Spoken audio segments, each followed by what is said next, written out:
Good evening, Democrats, and welcome to this panel tonight to the Defund.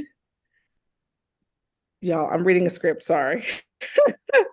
Good evening, y'all. Welcome to the Defend, not Defund virtual town hall with our Texas Democratic legislators. We are happy tonight to host this virtual anti-school voucher briefing with Representatives Trey Martinez Fischer, Gina Hinojosa, and James Talarico. Tonight, we are going to be answering some questions about why this voucher scheme needs to be discussed and why you need to know how to discuss this with your friends and with your neighbors and what we can actually do about it.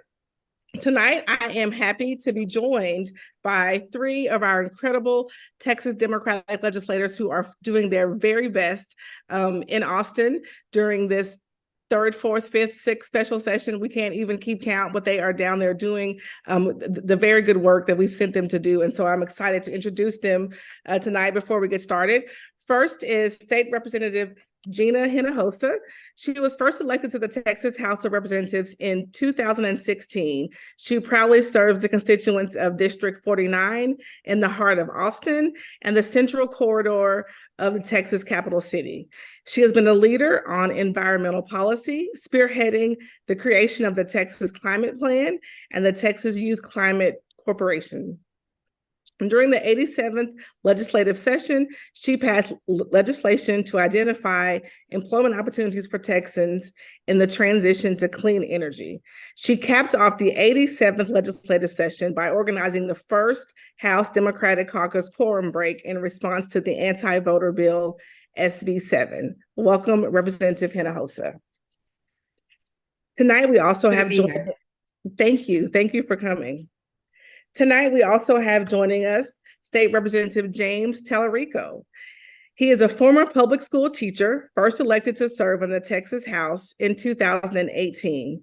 Born in Round Rock, he attended Wells Branch Elementary School and graduated from McNeil High School before earning degrees from the University of Texas at Austin and Harvard University. After college, he taught middle school on the west side of San Antonio. He currently sits on the Public Education Committee, the Juvenile Justice and Family Issues Committee, and the Calendars Committee. As a former teacher, he has worked to ensure all Texas students have access to a quality education. In his first term, he helped write the most significant reform to the state's school finance system in 20 years. He went on to pass major legislation to open up millions of dollars for student mental health and character education programs, established the first ever cap on pre-K class sizes, and reduced student to teacher ratio. Welcome, Representative Talarico. Thanks for having me. We're glad that you are here. And I'll also be introducing State Representative Trey Martinez Fischer. First elected at 29 years old, Representative Trey Martinez Fischer is currently serving in his 11th legislative session, fighting for the people of San Antonio in the Texas House of Representatives. During his time in the legislature, he has risen to become the 12th most senior member of the Texas House, the dean of the Bexar County delegation, and chairman of the Texas House Democratic Caucus. Representative Fischer previously served as the Mexican American Legislative Caucus chair from 2009 to 2016. He currently serves as a senior member of the Budget Writing House Appropriations Committee and a member of the Juvenile Justice and Family Issues Committee. He will be joining us very shortly, so we will welcome him when he comes. And I am Shay Wyrick-Cathey. I'm the vice chair of the Texas Democratic Party, and I am happy to be hosting this virtual town hall tonight. So let's get started for what we came to discuss. Representative Hinojosa. All session long, Governor Abbott and Dan Patrick have said that they would make sure school vouchers passed, and they didn't care how long it took. All session long, we saw a sizable chunk of the Republican caucus say, no way, and even voted multiple times to kill vouchers. Why do they keep pushing this clearly unpopular measure? Because Governor Abbott does not work for the people of Texas. Governor Abbott works for the special interest billionaire donors who he's responsive to. And that's what this is all about. It's always about follow the money. And these donors to Greg Abbott, his supporters, want access to our school money, our public school money. That's what most bills that we heard, or many bills that we heard in the Texas House and the Texas legislature, were all about. It's taking our taxpayer money that should go into the classroom, and diverting it to special interests who are well connected to the governor and to Republican leaders. So this is no different. This is just bigger in scope and size. And we have seen for over a year the governor disparage our schools, disparage our teachers, and even the progress of our students, what our students are learning, in order to undermine the work that is being done in our public schools. So to get at that taxpayer dollars that they want to put into unaccountable private schools that we know pick and choose who they want to educate.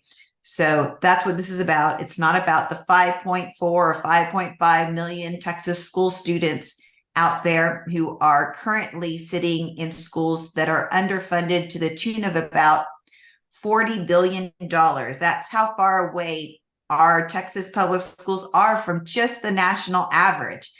$40 billion away from average. We should aspire to be number one in Texas in education, to give our kids a chance at a prosperous future in a global economy. But instead, we are $40 billion away from average, ranking in the bottom, at this point, probably 3 states when it comes to per student funding. And the craziest part of it all is that we are sitting on a $45 billion surplus right now in this state. That's your taxpayer money that our governor is hoarding and saving for the special interests, when our kids are sorely in need of that money for their education. So Representative Talarico, a former public school teacher, you heard what she said. And to her point, there are clearly some powerful people pulling the strings here. Who's behind the push for defunding our local schools, our neighborhood schools? Well, first, thanks for having us, and thank you for focusing our attention on this important issue.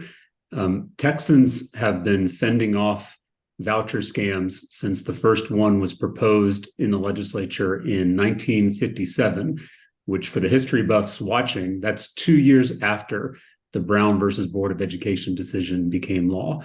And so we've been fighting this for decades, and that's because Texans love their public schools. Public education is enshrined in our state's constitution, and there's nothing more Texan than Friday Night Lights. You know, I would not be on this webinar if it wasn't for our public schools. And I think there are a lot of folks watching right now across the state who could say the exact same thing.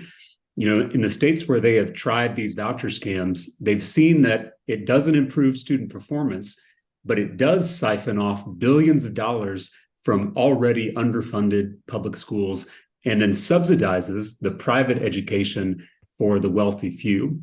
And that's the point. That is the goal of these voucher scams. This is part of a coordinated plan by wealthy special interests, in particular, 2 billionaires from West Texas, Tim Dunn and Ferris Wilkes. This is part of their plan to dismantle public education in the state of Texas and across the country. They first started by discrediting our schools with book bans and CRT hysteria. And now they're taking their final step, which is to defund and ultimately close our neighborhood public schools. This voucher scam is an existential threat to the project of public education, and therefore to the project of democracy. Even a small voucher scam will be the beginning of the end for our local public schools across the state. That's why we have to fight. That's why we have to win. And we will win. As I said on Monday, every lover of Friday Night Lights knows that clear eyes, full hearts can't lose. Exactly. When you mentioned that this is not a new scheme, it's a very old scheme, and they are continuing to try to ram this down Texans' throat. So we're so thankful that you are both continuing to fight and to remind them why our local schools are important. Why why they are important. Representative Hinojosa, both of you serve on the Public Education Committee. How do you expect this to shake out in the committee? What do you think will happen? Well, I know it should happen. And by the way, there are two committees where any kind of voucher bill can go. There's the Public Education Committee, that is the committee that met and heard education bills during the regular session, that continues to exist. There was a specially created special committee on this issue as well. Both Representative Talarico and I sit on both of those committees. Okay. And so either way, I'll be voting against any kind of voucher in any kind of deal. I'm an absolute no on any voucher scam that takes public school dollars and diverts them and puts them into unaccountable private schools.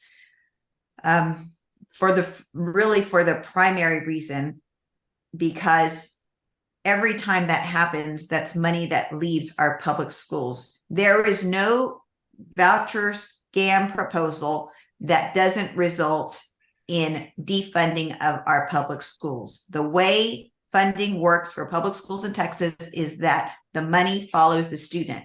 If students leave, then money leaves. And I just got a report today that showed if vouchers are passed as is currently proposed, my school district will lose about my house district, just in my house district, will lose about 28 public school teachers. We had a top TEA official say, if vouchers pass, that may mean one less fourth grade teacher. Well, my fifth grader did not get a teacher last year, so we can't afford any less teachers in our public schools. And thinking about 28 teachers that we would lose if vouchers pass is really a travesty to think that would happen to our district. If you think of the 4 other members, I think, who represent Austin, and all those teachers that would no longer be in our public schools, that's alarming. So I don't like to predict what will happen in committee. I will say that so far there's been a strong bipartisan effort to block vouchers, and we have been successful. We have been successful for generations, as we just heard from Representative Talarico, and this session was no different. We have voted in the House to reject vouchers. If by some chance vouchers pass this year, it is because the House has failed to hold strong on our will. The House's will is clear. We have voted on this 2 times. And so I am hopeful and fighting to ensure that the House's will persists, but I don't like to predict.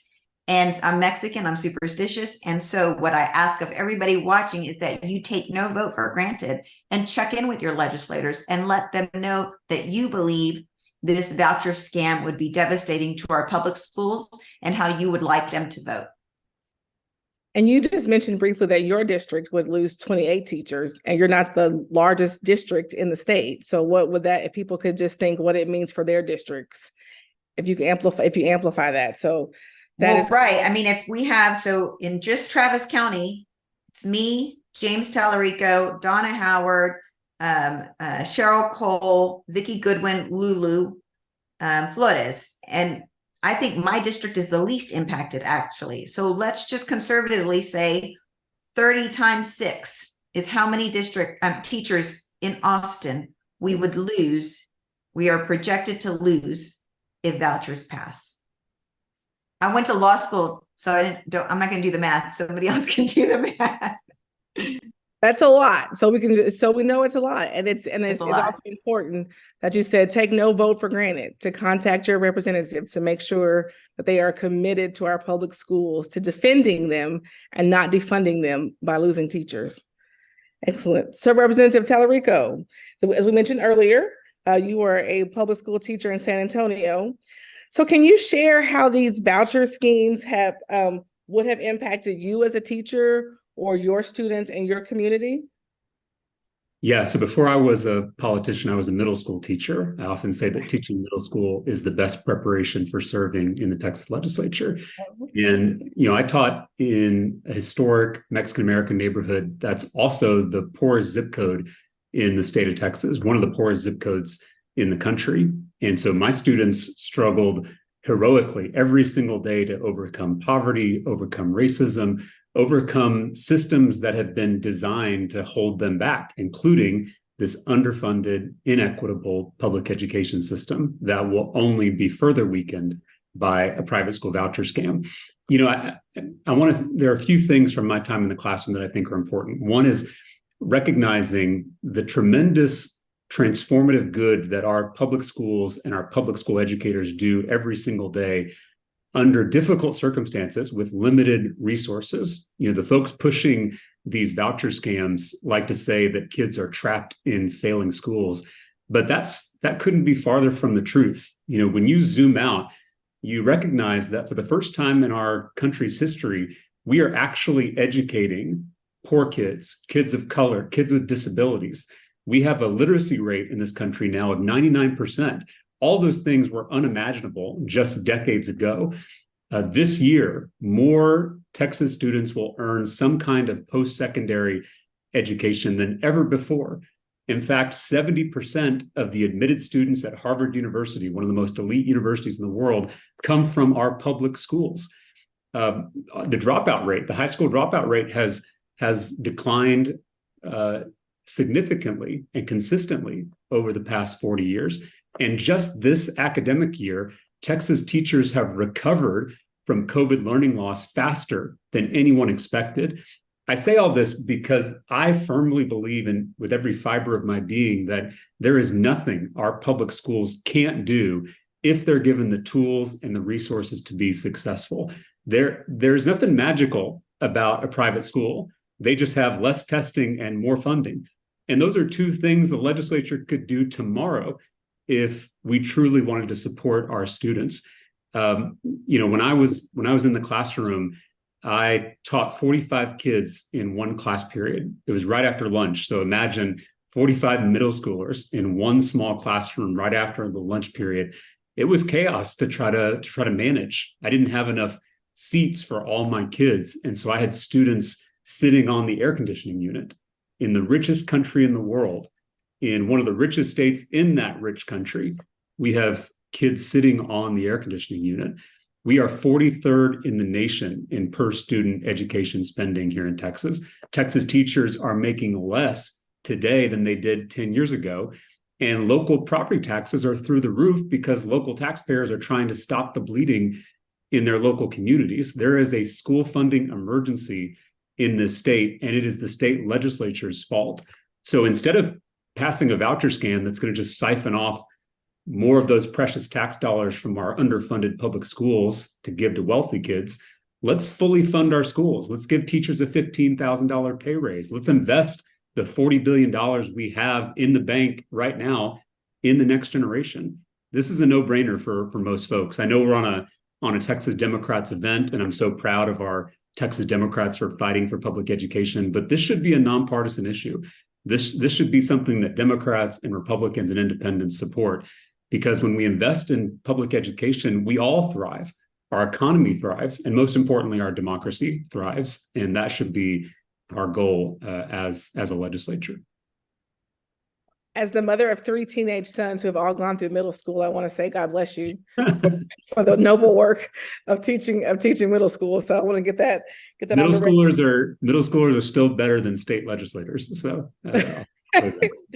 So thank you for that. But there was something that you said, if you could just circle back to it, that the difference in private schools and what we could do for our schools is less testing and more funding. And so you're saying we are in a position, Texas is in a position to do that. So why haven't we done that? And what would that look like? Yeah, I want to emphasize a point that Representative Hinojosa made earlier. It'll take $40 billion to get Texas to the national average in per student education funding. As an 8th generation Texan, I think we should be above average because I think this is a great state and we should be second to none in educating our kids. But just to get to average, we need $40 billion. That happens to be the number we have in the bank right now in surplus. When you take the general revenue surplus and our state savings account, the rainy day fund, it adds up to a little more than $40 billion. So this is within our power to do. Tomorrow, we could we could pass a bill tomorrow out of the state house to fully fund our schools, give our teachers a significant pay raise, and help our students be successful for years to come. The reason Greg Abbott's not doing that is because he does not believe in public schools. And that's because his billionaire mega donors don't believe in public schools. When you look into the investigative journalism done on these two billionaire mega donors, Tim Dunn and Ferris Wilks, you start to realize that they are trying to dismantle public schools to implement their authoritarian Christian nationalist worldview. They know that the greatest threat to that Christian nationalist worldview is a free thinking, critical thinking public with fully informed, active citizens. And so if you want to create an authoritarian Christian nationalist state, the first thing you got to do is get rid of public schools, because that's your primary obstacle in indoctrinating the public and eroding citizenship. So that's their goal. Their goal is not to fully fund schools. Their goal is not to give a teacher pay raise. Their goal is not to help students. Their goal is to implement and enact their extreme Christian nationalist worldview in the state of Texas, and we have to stop them. The future of our state is on the line. Representative Hinojosa, this attack on our public schools, is this a constitutional issue? It is a constitutional issue. It's a state constitutional issue, as Representative Talarico stated earlier. This is enshrined in our Texas Constitution that the legislature shall provide for suitable provision for the support of public free schools. That's a direct quote in our Texas Constitution. So yes, this is a constitutional issue. You may be following up with a question: why wouldn't we have to vote for this in an election like the upcoming election? Now, it's too late to put that on the ballot, is my understanding, but it would be a good question. There are people who think this is unconstitutional. So perhaps challenges would follow if any kind of voucher bill passed, but absolutely it is a constitutional issue, a state constitutional issue for Texas students. It's at minimum a state constitutional issue for our students. Representative Talarico, do you have any other thoughts on? Yeah, I've often wondered why Greg Abbott, if he thinks vouchers are so popular, doesn't just put this question to the voters of Texas. Why not let Texans vote on this issue? And the reason is because he knows that the vast majority of Texans are going to oppose any effort to take our taxpayer dollars out of our underfunded public schools and give them to unaccountable private schools. Because it's unpopular, Greg Abbott and his billionaire mega donors have paid for all these poll-tested slogans to sell their scam to the Texas public. And so real quick, I think it's important for the folks watching to know how to push back on each of those slogans. So first, vouchers are not school choice. In fact, it's the school's choice, because private schools can deny admission to any kid for any reason they want. They can deny admission because of your academics, because of your behavior, because your parents don't make enough money, or because you're not the right cultural fit. Second, vouchers are not educational freedom. Private schools don't have to provide transportation to kids whose parents can't drive them to school every morning. They don't have to provide special education services to our students with disabilities. And the voucher doesn't even cover the full cost of tuition at most private schools, which is why in Arizona, you saw that 85% of their voucher program went to subsidize the private education of kids who were already in private school to begin with. That's not to mention that 151 counties in Texas don't even have a private school. And last, and certainly not least, vouchers are not parental rights. Parents actually give up their rights when they go to a private school. Unlike public school boards, there is no oversight, there's no transparency, there's no open meetings, there's no accountability, and there's no democracy. You can't hire and fire the board of a private school like you can a local public school district. So these slogans are pure BS. They're meant to fool Texans into supporting a voucher scam that will hollow out public schools across the state, particularly in our small towns around Texas. So they can put as much lipstick on this pig as they want, but it's still a pig at the end of the day. And Representative Hinojosa, you were on the Austin ISD Board of Trustees, correct? Can you talk a little bit more just about what you mentioned, about what he was talking about, how the vouchers will impact our most vulnerable students, students with special needs, students that learn differently, and some of the parental rights that would be given up in this small percentage of students who might benefit from this voucher scam? Right. So there are some who talk about doing a skinny voucher and that would be okay. And when they talk about doing a skinny voucher, they often refer to doing a voucher only for kids in special education. The reason why is because they claim that kids in special education in our public schools aren't getting the services they need. Well, my own family has been through that experience in our public schools, and I'll tell you that the single biggest contributor for the problems that we have in special education is lack of funding. There is no other program in the Texas school finance system that is more underfunded than our special education program, to the tune of $2.3 billion a year. So in a biennium, which is a 2-year period, that's what legislators look at when we fund our schools. That is $4.6 billion under what our school districts are actually spending on special education. So they're having to pull from other programs and they're having to cut corners because the state's not doing its part and fully funding special education students, which we know are some of our most vulnerable students in the state of Texas. And also these kids in special education have this right of a fair and equitable education that is given to them by the federal government that they lose when they leave a private school and go, leave a public school and go to a private school. So a voucher for a child in special education would mean that they have less rights actually and not more rights. What we should be doing is fully funding our public schools, fully funding our special education program, by adding at minimum $4.6 billion for the biennium, and more broadly, fully funding our public schools to the tune of $40 billion for a biennium, so that we can be at least at average in the state of Texas and empower our kids to have a chance at a prosperous and successful future. Now, I'm not a mathematician, but I feel like all these numbers that you have said that we need are available in the surplus. I haven't heard you yet say a number that is not available right now for the Texas House and the Texas Senate to finance that the governor could sign, correct? I mean, I could be wrong. Like, math is my thing. We are not lacking of resources in the state of Texas. We are lacking in will amongst our governor and legislators to do right by our kids. We are not lacking in resources. I love it. I believe we have been joined by the House, by the chair of the House Democratic Caucus, Representative Trey Martinez Fischer. Welcome to our call tonight. How are you?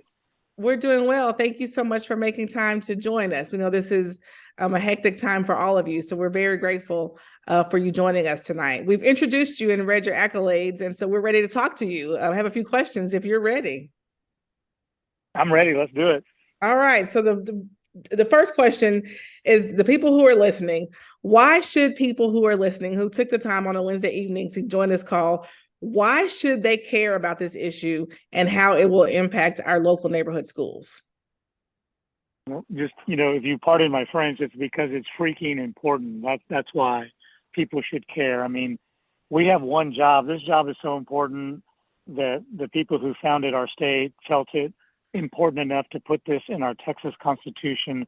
Our Constitution says that we are to provide for a free and public education.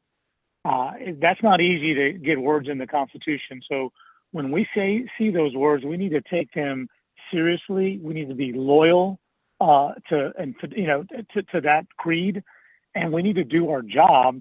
And when there are folks trying to intentionally break our school system And I'm sure you've heard by now from James and Gina, who, by the way, are fantastic subject matter experts on this. And just as a state, we are very proud to have their leadership on this because they do know what they're talking about. We have folks who want to break our education system, and they're doing it on purpose. And they're doing it so they can justify a narrative to tell folks, this school's not working. We're going to give you some money so you can go to a school of your choice. You've already heard that for many people in the state of Texas, 5.1 million children, they don't have that opportunity. The only opportunity they have is the public schoolhouse. Some places don't even have private schools in this state. And so we need to invest and we need to defend, not defund public education. We need to put our resources in public education. I heard you talk about the checkbook. We have plenty of money. What we don't have a lot of is a lot of will. But I do take my hat off to the bipartisan group of men and women, Republicans and Democrats from big cities, rural communities, suburban areas that care a lot about public education, and they do not want to see a couple of billionaires in West Texas break it so that we can have a private coupon so that the rich can send their kids to school. And Abbott has tried to make this a partisan fight, and Republicans in his own party have resisted that talking point. Is this a partisan issue? Is this voucher scheme a partisan issue? It hasn't been for as long as I've been in the House, and I was elected, as you know, back in 2000. There have always been a group led by Democrats, but obviously complemented with rural Republicans and a few big city Republicans. I'm from San Antonio. There is a colleague of mine named Steve Allison, represents the Alamo Heights district. He is a Republican. We don't agree on a lot of things, but on this issue, there is no distance between us on this issue. The easiest way for the governor to have an advantage in this fight is to paint it as a fight between Democrats and Republicans. Simple math will tell you that we don't have the advantage when we are fighting a fight on that battlefield. But the reality is, this is not a partisan fight. This is a fight between those who believe in public education and those that don't. And to this point, to this day, to this Zoom call, we are winning this fight with a bipartisan coalition of men and women who want to believe, and they want to protect Texas teachers, they want to protect Texas kids, and they want to protect our Texas schools. And that was actually the first question that we have as we move into our Q&A from those who are listening. That was the question. Are some or many of the House Republicans joining you in opposing these Abbott and Patrick bills? Representative Hinojosa, Representative Talarico, anybody have any other response to that? I'll just underscore what Chairman Martinez Fischer just said. There are brave Republican legislators who are risking their political careers and resisting this effort to dismantle public schools in our state. Greg Abbott hasn't been able to persuade Republican lawmakers on the merits of his idea because, as we just walked through, these voucher scams don't have any merit. They don't help kids. They don't improve academic performance, and they only subsidize the private education for the wealthy few. And so since he can't convince people on the merits of his idea, he has resorted to threats. He's threatened lawmakers with political repercussions. He's threatened to bankroll primary challenges to these Republicans who are standing in his way. And so even though this is a Democratic call, I think we have to thank those few brave Republicans who are standing in the way and are partnering with us to defend the project of public education in this state. So we have another question from our Q&A, and we'll start with you, Chairman Fischer, then we can just kind of go around.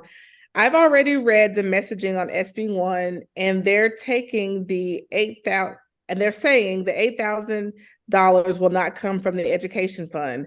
How do we counter that in conversations with our friends and neighbors? May I? Well, the truth of the matter. Oh, go ahead, Gina. Oh, I'm sorry. Go ahead, please, Chairman. That's okay. That's okay. I defer to you all the time, so this is perfect. Listen, they're going to say that this is fuzzy math, right? We know that all of our GR comes from one pot of money. And what I guess they're trying to tell you is that we're going to spend some money that's outside the money that we allocate for pub ed. That's not true when you listen to Co-Chair Hinojosa, her presentation about how just far behind we are financially just to get to the middle of the road. I mean, $40 billion is a tremendous number for, you know, when you think about a crop of elected officials who go out and campaign and knock on doors telling everybody that education is the number one issue. We're $40 billion in the hole just to be average. Every single dollar that's not being used for a stated purpose right now should be going back to public education. And anybody who tells you that these vouchers are not touching those funds are not telling you the truth. And I'll just add that what you're hearing is a lie from these people who are saying it is not coming from our public school money. There is no way to fund vouchers without it coming from public schools, because every child who leaves a public school takes with them their money, right? So that's why we had, again, a very high up TEA official say, if a voucher bill passes, it may mean one less fourth grade teacher for your school, right? Because we know with every child who leaves with a voucher, money leaves. In Texas, money follows the students. That's how we fund our public schools. I don't care where they claim to take money from, what pot they claim to take money from, it will still mean loss of money, because that is the only way we fund public schools in the state of Texas. They may be using talking points from another state where it doesn't work that way, but in Texas, money follows the students. And so why that is important is because usually it's not a whole fourth grade class that ups and leaves and takes a voucher. Usually it's a smattering from fourth grade, a smattering from fifth grade, a smattering from third grade, right? And so what happens is you still have that fourth grade class, but now with one less teacher. And those kids then have to be consolidated into another classroom, because it's not a whole fourth grade class that ups and leaves. We have economies of scale that let us do things like smaller classes and hiring our teachers for extracurricular activities and having schools in our neighborhoods. This will result in consolidated schools if we move to vouchers, because in Texas, money follows the student.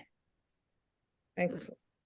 That question actually came from Amy English, a Hutto ISD school board member that is listening to us. Next question. How do we get Republican legislators and their voters in rural areas to realize that vouchers hurt them, as many of them don't even have private schools or charter schools in their communities? And I think one of you mentioned it earlier, how many counties don't even have a private school? Can someone address that question?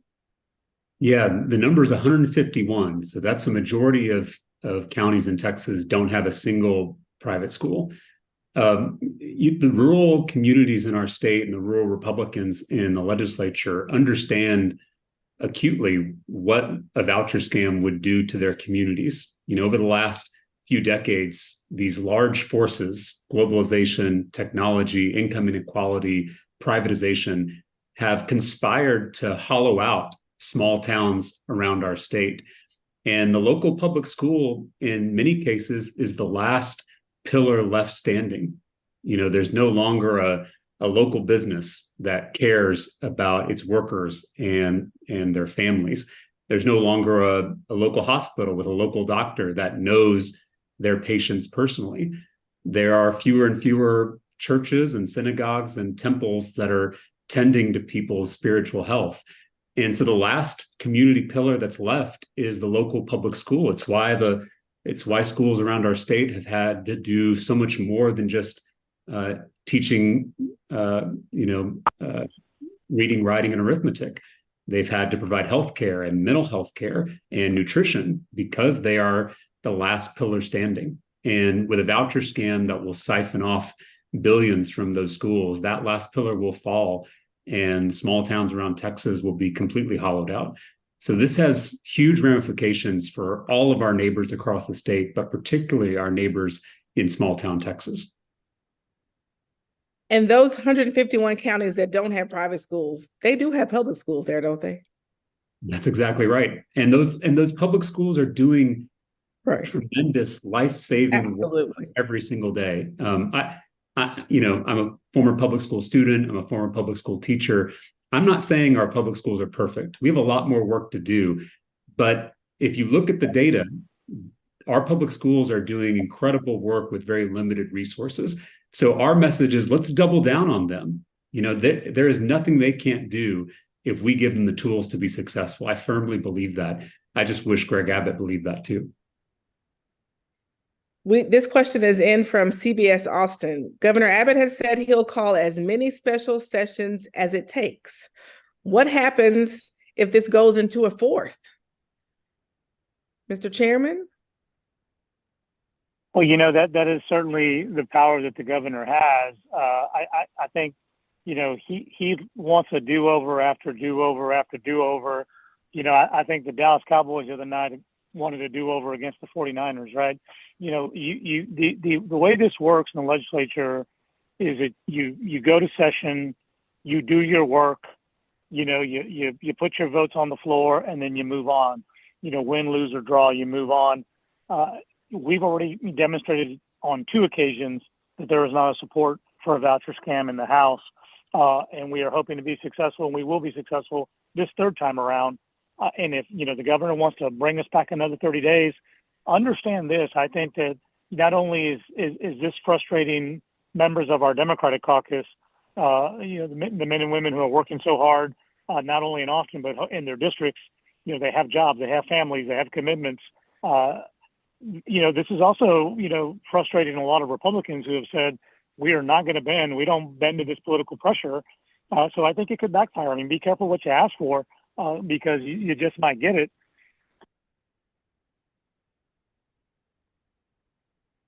We had another question that asked, how quickly do you think these bills will go through committee, through the House? What does that look like for the average person on this call who doesn't really understand how the sausage is made down there? Well, a special session is 30 days. And so we know the Senate has passed its really pitiful school finance bill, and we know they've passed their voucher bill. So in the House, we have yet to have any hearings on these bills, and we'll just have to wait and see. It is within the control of the Speaker and the chair of probably the Public Education Committee. So I believe that we are waiting on the governor to expand the call for school finance before we hear any of these bills. And it is my understanding that the governor is waiting to see if there can be a deal reached on vouchers, or to see if his conversations make him feel good about moving forward with school finance. He's holding our kids hostage for his political ambitions, a voucher.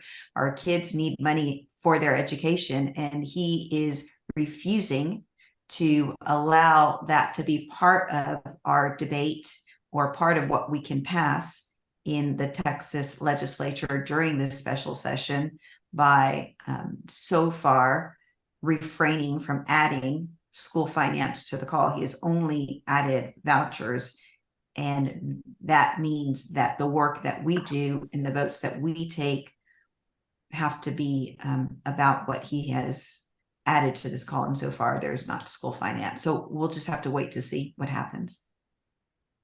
Representative Talarico, we're getting this question more than once, and maybe some people joined after we started, so we're going to bring it back up.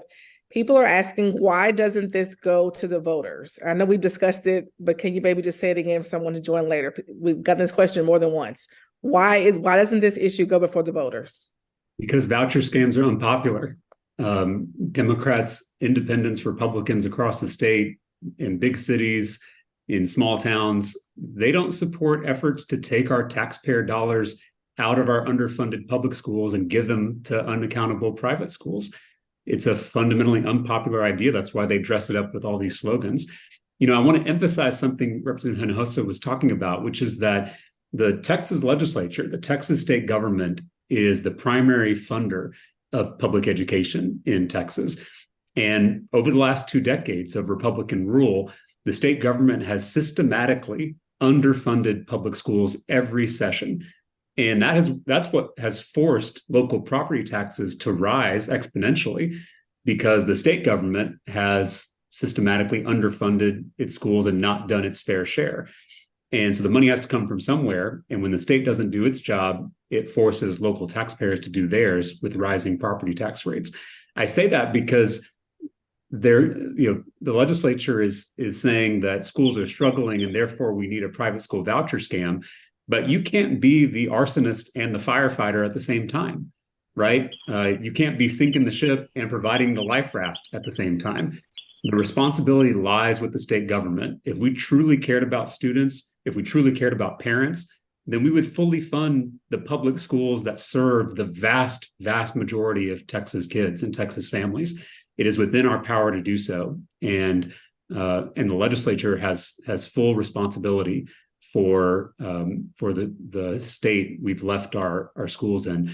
Last thing is, I know we got some teachers on the call, and Texas teachers are making less money than they did 10 years ago. I often say that teachers are the most important profession, because without them, there would be no other professions. And we're nickel and diamond our public school educators across this state. I have colleagues of mine who I used to teach with in San Antonio who are driving Ubers at night to make extra money, who are selling their own blood plasma to make extra money, all in the richest country in human history. So I don't know how we expect our kids to succeed in future generations when we treat our public school educators so poorly. Representative Hinojosa, we have another question. What is the cost to taxpayers for these special sessions? I don't know, but it's a good point. These are taxpayer-funded special sessions, every single one of them. And now we are in our third taxpayer-funded special session. Maybe one of the other panelists knows how much that costs, but that's a good question. We can find out. They're not free, I think, is at the point. It's not free. Absolutely. That's your money that we're wasting. Chairman Fischer, we have another question for you. How unified is the Democratic caucus in this fight right now? We are unified. We are together. We are strong. We have had, the Democratic caucus has a number of other caucuses. And so, for instance, you have the Texas Legislative Black Caucus, the Mexican American Legislative Caucus. All of these caucus groups have been meeting and have been coming together. We know they're unified. Our House Democratic Caucus, we already whipped our vote, whip is just a fancy word to say we went and verified our vote count to see where people are on this issue. We are united. We are unanimous. And when we need to stay that way, but, we take nothing for granted. We take no days off because we have a united front. There is always going to be an attempt to try to pick somebody off. And I tell people all the time that, when you're out there, in the jungle, that the lion always goes after the slowest gazelle, right? So you've got to stay with the pack, and the pack is united, the pack is together. And so you need to make sure that you're touching your lawmakers. You're either thanking them for standing strong, or you're asking them some questions if you find some comments that you think are sort of on the edge. I've been talking to a couple of colleagues that tell me that they are committed to this cause and they are going to follow the leadership of the caucus. But, they think that we need to start talking and entertaining ideas on whether there'd be a potential compromise. I have never in my career, and I've watched co-chair Talarico, I've watched co-chair Hinojosa, I have never seen any of them ever negotiate something important to us from a position of weakness. We can only negotiate, and when we talk about school finance, we are talking from strength. When we are talking from defeating this proposal and then asking Republicans to get serious about investing in our public education system. I don't know of any other scenario where we have won this issue twice, and yet the governor treats us as if we're the ones begging him for a compromise. That's not the way it works around here. We need to get done with this business of voucher scams. We need to force Republicans to get serious about public education. You've heard from all the dialogue. Teachers are being priced out of the profession. They can't afford to teach. We are not getting excellence from our children because we're not giving them the tools to succeed. And I bet you somewhere in Texas right now, there is a bus driver who's trying to figure out when they can get a new set of tires on the bus because the school doesn't have the money. We need to work with a common purpose, and we need to be very intentional about fixing our public schools. And we will do that when we put this voucher scam to rest.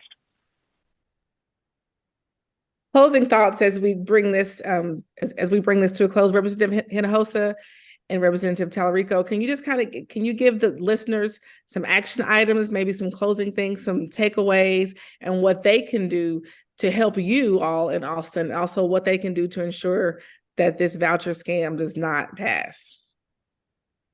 Well, we all operate within our networks of influence. We all have our spheres of influence. So, some of it is in our neighborhood, in our parent-teacher association group, on social media, right? We all have access to more people.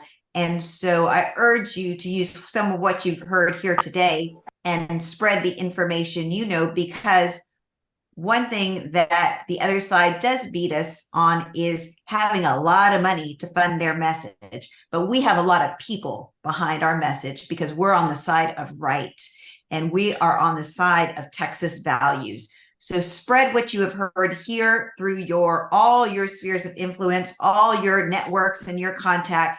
And also, please take no vote for granted. Weigh in with your legislators. Tell them how you expect them to vote, because I guarantee you that your legislators are getting pressure from elsewhere. And to the chairman's point, if not from just their own personal pressures to go home, because this is a very long session of work, right? Or several sessions of work.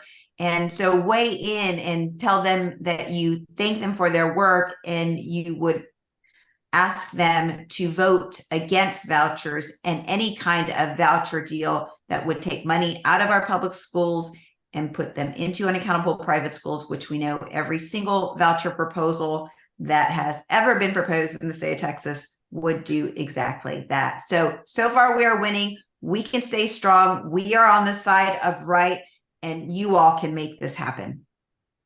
Thank you very much. Representative Talarico. You dittoed everything Representative Hinojosa just said. Those are all great action items. I think the last thing I'd say, I mentioned at the beginning of this call that I wouldn't be here if it wasn't for public schools. And I think that's true of a lot of the people on this call and a lot of people around the state. I was born to a single mom who didn't get to go to college, but because of Texas public schools and Texas public school teachers, I got to go to UT Austin and Harvard University. And so I want everyone, as this fight gets underway and as things get hard and difficult in the weeks ahead, to think about that teacher in your life, that teacher who believed in you, who pushed you, who challenged you, that teacher who spent their personal time or their personal money to support you and support your classmates. Think about what that teacher sacrificed for you, and then think about what you owe that teacher and what you owe teachers just like them all across the state, because they need us now. This is an existential threat to public education and therefore an existential threat to democracy.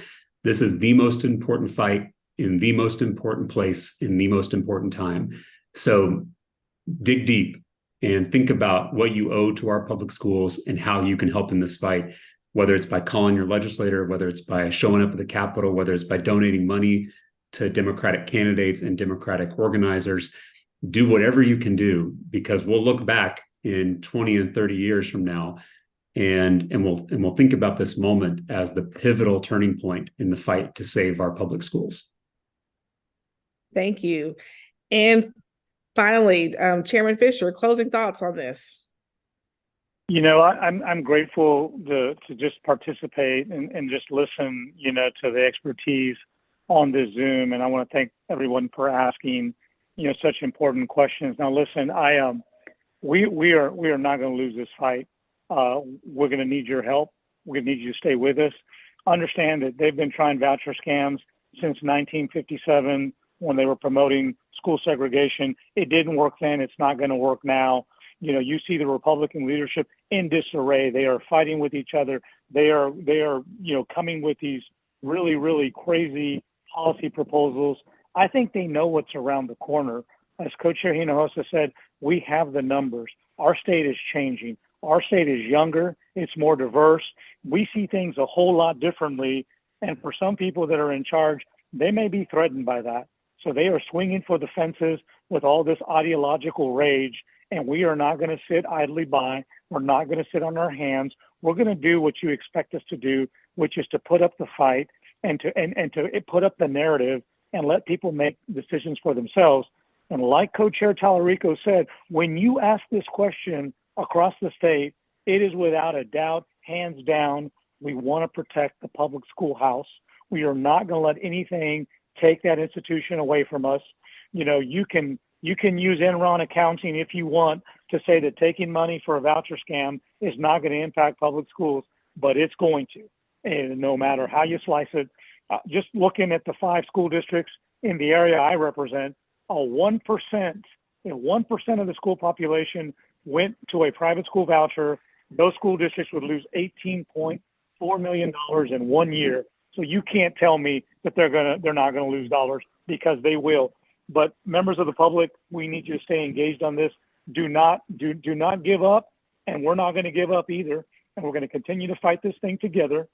But please, please, please, take the time to reach out to your lawmaker. Take the time to reach out to someone else's lawmaker. Let them know that there are people out there who care about this issue, and also, more importantly, hold us accountable. Make sure that we are living up to the standards of strong Democrats who believe in a free and public education. Thank you so much. Thank you to all of you for taking time out of your busy schedules. You are fighting the good fight. You are doing the work. You are getting into some good trouble. And we are so grateful to you, to your commitment to make sure that we defend and not defund our public schools. Thank you for taking the time out. And those of you who are listening, we thank you for joining us on this very important call tonight. By you listening, you're taking the first step to help us defend and not defund our public schools. We need more of you in the fight as well. We need you helping them in Austin win all of these battles. So if you're interested in running for office, there could be a seat in your county right now where your vote could help make the difference to ensure that we continue to do this good work. So get involved in your local county, reach out to your local Democratic county chair, find a Democratic club, join the club, get in this fight. Visit our website, texasdemocrats.org, to see how you can get involved, to see how to contact your legislator and let them know that you are with them. We need public schools. We're a product of public schools, and it's our right in this state to have a free public school education. And we want to make sure that we help all of them who are down there doing this really good work for our students now and our students yet to come. Thank you for joining us tonight, and God bless. Thank you.